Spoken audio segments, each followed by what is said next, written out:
Guthrie, Trapp and Tom Bukovac were on Rick Beato a couple of days ago, and you've probably seen that video now if you're on Guitar YouTube.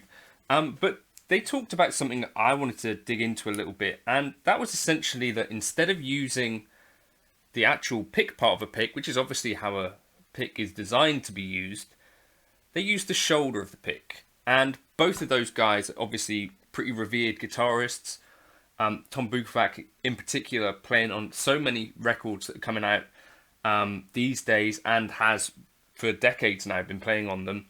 I think it's worth investigating.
Channel is supported by TrueFire. TrueFire is an online library of lessons from some of my favourite players. There's thousands of lessons on there. You can use the promo code JNC40 to get 40% off of any of their courses. I think this is what's kind of cool about the internet these days, is that we can see the guys that are actually playing on the records, you know, talk about stuff in the comfort of their own homes or in Beato's studio, and get into the nitty-gritty of some of this stuff, you know, about things that can really make a huge difference to tone that don't really need to cost us any money.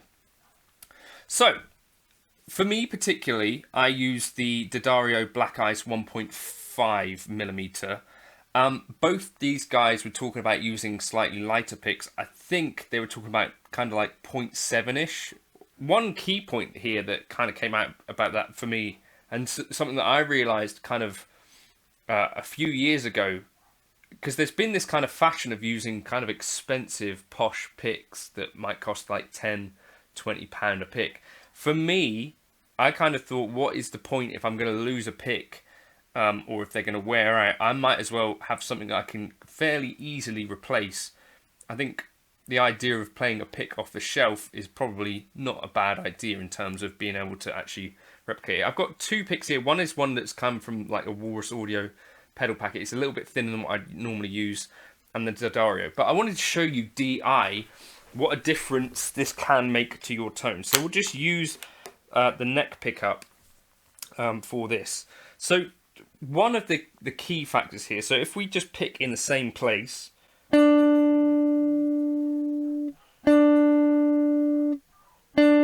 so that's the pick versus the shoulder.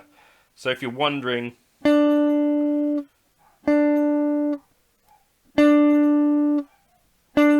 it's like a softer attack essentially. Now, for me personally, when I'm playing with quite a lot of gain, or with a darker tone, I think that initial attack is something that I might want.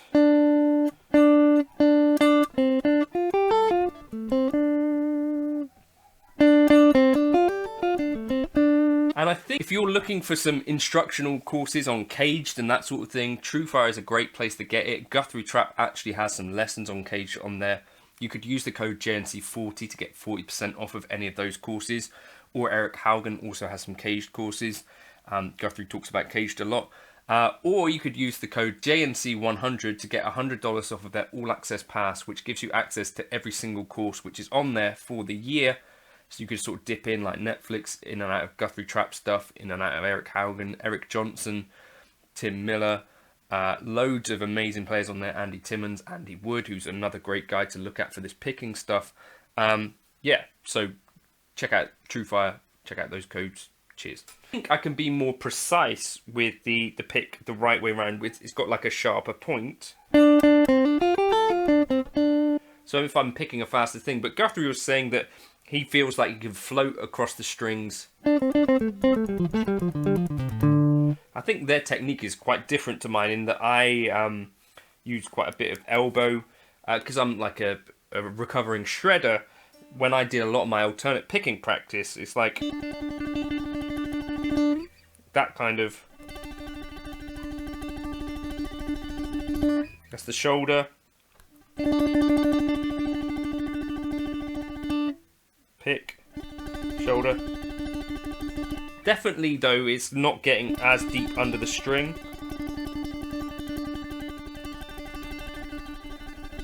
And if I angle the pick as well, it's like almost not touching it. That's interesting. So that's kind of DI tone. Another huge factor that I don't think we talk about enough is the sound that you get and the changes in tone just based on where you're picking with this right hand. It's just such an incredible difference. And you think about someone like Robin Ford,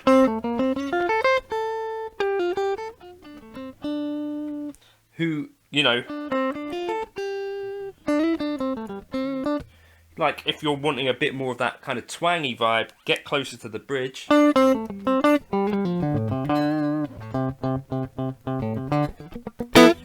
If you're wanting a more fluty vibe,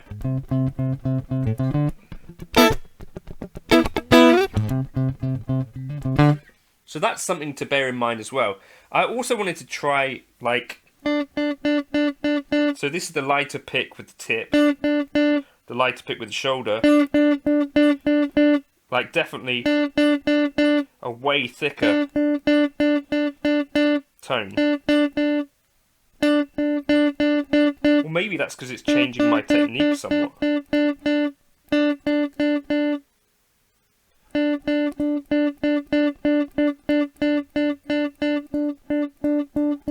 Particularly if you angle it.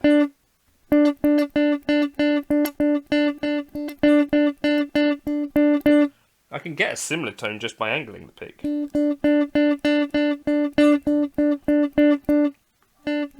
But if I make sure that the shoulder is straight on,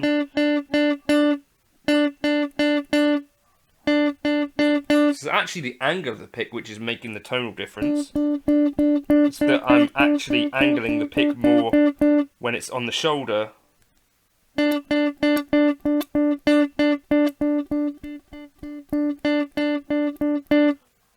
Yeah, that's kind of interesting to me. So it's because I'm playing with the shoulder and I'm angling the pick more that I'm making less contact with the string, or less direct contact, that's giving me that softer tone. So that's the same with the black ice.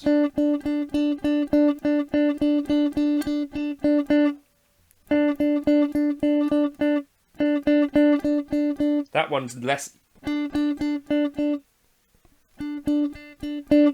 possible to get that softer tone because it's got a kind of more of a tip, I think. That's kind of interesting, but give it a go. That idea of kind of just experimenting with the pick in different ways, I think, you know, a free way that we can get changes to our tone, as well as where you're picking. I think that's a really crucial thing to pay attention to.